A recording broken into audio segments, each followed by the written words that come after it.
자식과 너무 가까우면 생기는 은퇴 부모들이 반드시 후회하는 이유. 은퇴를 앞두거나 이미 은퇴한 분들과 이야기를 나누다 보면 공통적으로 나오는 말이 있습니다.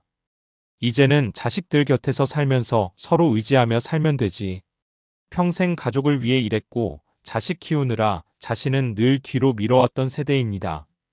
그러니 은퇴 후에는 자식과 더 가까이 지내며 정을 나누고 서로 도움을 주고받는 삶을 자연스럽게 떠올립니다. 그런데 시간이 지나면 의외의 이야기를 하는 분들이 적지 않습니다. 차라리 조금 떨어져 살 걸 그랬어. 너무 가까이 지내니까 오히려 서로 힘들어. 아이러니하게도 자식과 너무 가까이 지내는 것이 오히려 관계를 어렵게 만드는 경우가 많기 때문입니다. 은퇴 후 삶에서 가장 중요한 것은 돈도 건강도 물론 중요하지만 관계의 거리입니다. 특히 자식과의 거리는 생각보다 훨씬 미묘하고 델러컷합니다. 오늘은 많은 은퇴 부모들이 실제로 겪고 나서야 깨닫는 이야기, 자식과 너무 가까우면 왜 후회하게 되는지에 대해 현실적인 사례와 함께 이야기해 보겠습니다. 1. 너무 가까우면 부모 역할이 끝나지 않는다. 많은 부모들이 은퇴하면 이제는 편하게 살 수 있을 거라 생각합니다. 하지만 자식과 너무 가까이 살게 되면 부모 역할이 사실상 계속 이어지는 경우가 많습니다. 자식이 도움을 요청하는 것도 자연스럽고 부모도 도와주고 싶습니다. 문제는 그 도움의 범위와 빈도입니다. 처음에는 가끔 손주를 봐주는 정도입니다. 그러다 보면 점점 일이 늘어납니다. 오늘 어린이집 좀 데려다 줄 수 있어? 이번 주말에 애 좀 맡아줄 수 있어? 저녁에 늦는데 애들 좀 봐줘. 이게 반복되면 어느 순간 부모의 삶이 다시 자식 중심으로 돌아가기 시작합니다. 은퇴 후 삶은 분명 자기 인생의 시간이어야 하는데 다시 자식 뒷바라지의 연장선이 되는 것입니다. 사례 1. 은퇴했는데 다시 육아를 하는 느낌이었어요. 60대 초반에 은퇴한 김 씨는 아들 부부집 근처로 이사를 갔습니다. 손주도 보고 서로 도움도 주자는 생각이었습니다. 처음에는 행복했습니다. 손주와 함께하는 시간이 즐거웠습니다. 그런데 1년쯤 지나자 상황이 달라졌습니다. 아들 부부가 맞벌이를 하다 보니 손주 등원, 하원, 저녁 돌봄까지 맡게 되었습니다. 김 씨의 말입니다. 내가 은퇴했는데도 하루가 너무 바빠요. 여행도 못 가고 약속도 못 잡아요. 손주 보는 날이 대부분이거든요. 손주를 사랑하지 않는 것은 아닙니다. 하지만 자신의 삶이 사라진 느낌이 들었다고 합니다. 2. 가까울수록 간섭이 생긴다. 부모와 자식 사이에서 가장 흔하게 생기는 갈등이 있습니다. 생활 방식의 차이입니다. 세대가 다르면 생각도 다릅니다. 육아 방식, 돈 쓰는 방식, 집안일 방식까지 다릅니다. 멀리 살면 그냥 넘어갈 일도 가까이 살면 자꾸 눈에 들어옵니다. 애를 그렇게 키우면 안 되지. 돈을 왜 그렇게 쓰니? 집이 왜 이렇게 어지러워? 부모 입장에서는 걱정이고 조언입니다. 하지만 자식 입장에서는 간섭으로 느껴질 수 있습니다.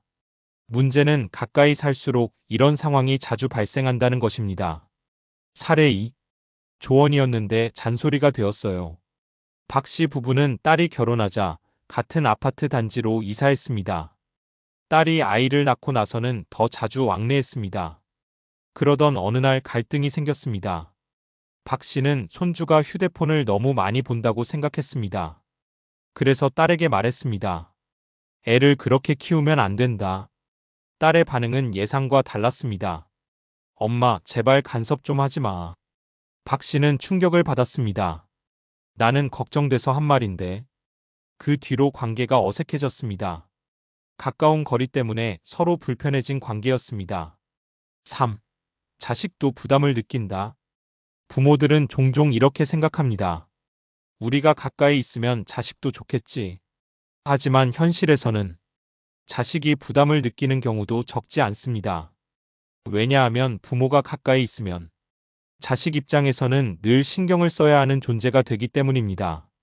부모가 외로운지, 부모가 서운해하지는 않는지, 자주 찾아뵈어야 하는지, 이런 마음이 부담으로 쌓일 수 있습니다. 그래서 어떤 자식들은 솔직히 말합니다. 부모님이 조금 떨어져 사시면 좋겠다. 이 말은 불효가 아닙니다. 각자의 삶을 지키기 위한 거리일 뿐입니다. 사례 3. 차로 30분 거리가 가장 좋더라고요. 70세 이 씨는 은퇴 후 딸 집 근처로 이사를 갔습니다. 처음에는 좋았습니다. 하지만 시간이 지나자 딸이 미묘하게 불편해하는 것을 느꼈습니다. 자주 찾아가면 눈치가 보이고 안 가면 서운할까봐 딸도 부담을 느끼는 것 같았습니다. 그래서 결국 이 씨는 이사를 했습니다. 딸 집에서 차로 30분 거리로 옮겼습니다. 그 후 관계가 훨씬 좋아졌습니다. 이 씨는 이렇게 말합니다. 가끔 보고 싶을 때 보는 게 더 좋더라고요. 거리 덕분에 오히려 정이 더 깊어졌어요.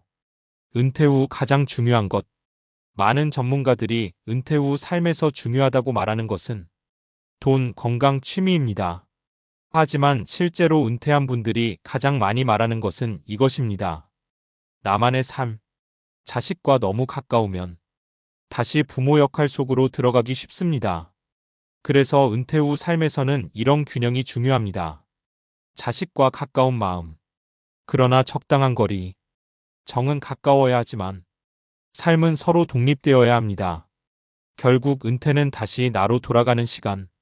우리는 평생 부모로 살았습니다. 자식을 위해 돈 벌고, 자식을 위해 시간을 쓰고, 자식을 위해 희생했습니다. 하지만 은퇴 이후는 다시 자신의 인생을 사는 시간입니다. 여행도 가고, 친구도 만나고, 취미도 만들고, 새로운 삶을 살아야 합니다. 자식 곁에서 사는 것이 나쁜 것은 아닙니다. 하지만 너무 가까우면 서로의 삶이 섞여버릴 수 있습니다. 그래서 많은 은퇴 부모들이 결국 이렇게 말합니다. 자식은 가까운 곳에 살되 너무 가까운 곳에 살 필요는 없다. 적당한 거리가 관계를 오래 지켜주는 지혜이기 때문입니다. 앞에서 이야기한 것처럼 많은 은퇴 부모들이 자식과 너무 가까이 살면 오히려 관계가 어려워질 수 있다는 것을 경험으로 깨닫습니다. 그렇다면 왜 이런 일이 생길까요?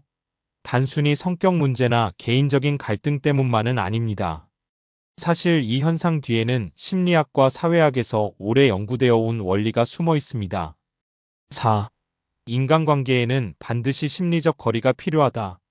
사람은 누구나 자율성을 유지하려는 본능이 있습니다. 이는 심리학에서 말하는 자기결정성 이론 셀프-디터머네이션 실익과도 관련이 있습니다. 이 이론에 따르면 인간이 심리적으로 건강하게 살아가기 위해서는 세 가지 기본 욕구가 필요합니다. 자율성 오타너미 내가 내 삶을 스스로 결정한다는 느낌. 유능감 컴퍼틴스 내가 무언가를 해낼 수 있다는 감각.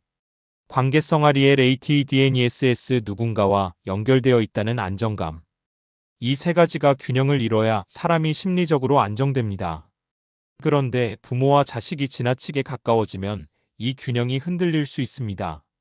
특히 자식 입장에서는 자율성이 침해된다고 느끼기 쉽습니다. 예를 들어보겠습니다. 부모가 가까이 살면 자연스럽게 이런 상황이 생깁니다. 오늘 뭐 먹었니? 애는 언제 재우니? 돈은 잘 모으고 있니? 부모 입장에서는 관심이고 걱정입니다. 하지만 자식 입장에서는 삶을 평가받는 느낌이 들 수 있습니다. 이런 상황이 반복되면 자식은 무의식적으로 심리적 거리를 만들려고 합니다. 그래서 연락을 줄이거나 방문을 피하게 되는 경우도 생깁니다. 아이러니하게도 너무 가까운 거리가 관계를 멀어지게 만드는 이유가 여기에 있습니다. 5. 은퇴 후 삶의 만족도는 독립성에서 높아진다. 여러 노년 연구에서 공통적으로 나오는 결과가 있습니다. 은퇴 후 삶의 만족도를 높이는 가장 중요한 요소 중 하나가 생활의 독립성이라는 점입니다. 미국과 유럽에서 진행된 여러 노년 연구에서는 이런 결과가 반복적으로 나타났습니다. 자녀와 완전히 함께 사는 노인보다 적당한 거리에서 독립적으로 사는 노인이 삶의 만족도가 더 높게 나타나는 경우가 많았습니다. 그 이유는 단순합니다. 독립적으로 살면 다음과 같은 것이 유지되기 때문입니다. 자신의 생활 리듬, 자신의 인간관계, 자신의 선택. 예를 들어 이런 차이가 생깁니다. 자식과 너무 가까우면 주말 계획을 세울 때도 무의식적으로 생각합니다. 이번 주는 손주 봐줘야 하나? 애들 집에 가야 하나? 하지만 적당한 거리가 있으면 이렇게 생각합니다. 이번 주는 친구들이랑 여행 가야지. 등산 모임 가야지. 이 차이는 생각보다 큽니다. 은퇴 후 삶은 길게 보면 20년 이상 이어질 수 있습니다. 이 시간을 자식 중심으로 보내느냐, 자신 중심으로 보내느냐에 따라 삶의 질이 완전히 달라집니다. 6. 부모가 행복해야 자식과의 관계도 오래간다. 흥미로운 연구 결과가 하나 있습니다. 노년 부모가 자기 삶에 만족할수록 자녀와의 관계도 더 좋다는 것입니다. 왜 그럴까요? 부모가 자신의 삶이 행복하면 자식에게 기대는 정도가 줄어듭니다. 그러면 자식은 이런 느낌을 받습니다. 부모님이 잘 지내고 계신다. 이것은 자식에게 큰 심리적 안도감을 줍니다. 반대로 부모의 삶이 자식 중심으로 돌아가면 자식은 이런 부담을 느낄 수 있습니다. 내가 부모님의 삶을 책임져야 하나? 이 부담은 시간이 갈수록 관계에 긴장을 만들 수 있습니다. 그래서 전문가들은 은퇴 후 부모에게 이렇게 조언합니다. 자식에게 의지하기보다 자식에게 걱정을 덜어주는 부모가 되라. 이 말의 의미는 차갑게 들릴 수도 있지만 사실은 그 반대입니다. 자식에게 가장 편안한 부모는 자기 삶을 잘 살아가는 부모입니다. 7. 결국 가장 좋은 거리는 왕래는 쉽고 간섭은 어려운 거리. 은퇴한 분들에게 자주 들을 수 있는 말이 있습니다. 자식과의 거리는 차로 1시간 정도가 딱 좋다. 물론 정확한 거리의 기준은 사람마다 다릅니다. 하지만 공통적으로 말하는 원칙은 비슷합니다. 보고 싶을 때 쉽게 갈 수 있는 거리. 그러나 매일 마주칠 정도로 가깝지 않은 거리. 이 거리 덕분에 관계는 오히려 좋아집니다. 만나면 반갑고 서로 배려하게 되고 대화도 따뜻해집니다. 심리학에서는 이것을 적절한 경계 헬시 바운더리즈라고 부릅니다. 좋은 관계는 벽이 없어서 생기는 것이 아니라 서로의 경계를 존중할 때 유지됩니다. 은퇴 후 삶에서 꼭 기억해야 할 한 가지. 은퇴를 준비하는 부모들이 종종 이런 말을 합니다. 우리는 자식 근처로 가서 살려고 해. 그 마음은 충분히 이해됩니다. 가족이 가까이 있으면 든든하기 때문입니다. 하지만 그보다 더 중요한 질문이 하나 있습니다. 나는 은퇴 후 어떤 삶을 살고 싶은가? 배우고 싶은 것이 있는지, 가보고 싶은 곳이 있는지, 만나고 싶은 사람들이 있는지. 이 질문에 대한 답이 먼저입니다. 자식과의 관계는 그 삶을 더 풍요롭게 하는 요소여야 합니다. 삶의 중심이 되어서는 안 됩니다. 은퇴 후 인생은 남은 인생이 아니라 새로운 인생입니다. 그래서 지혜로운 부모들은 결국 이렇게 말합니다. 자식은 사랑하되 내 인생도 사랑해야 한다. 그리고 그 균형을 지켜주는 것이 바로 적당한 거리입니다.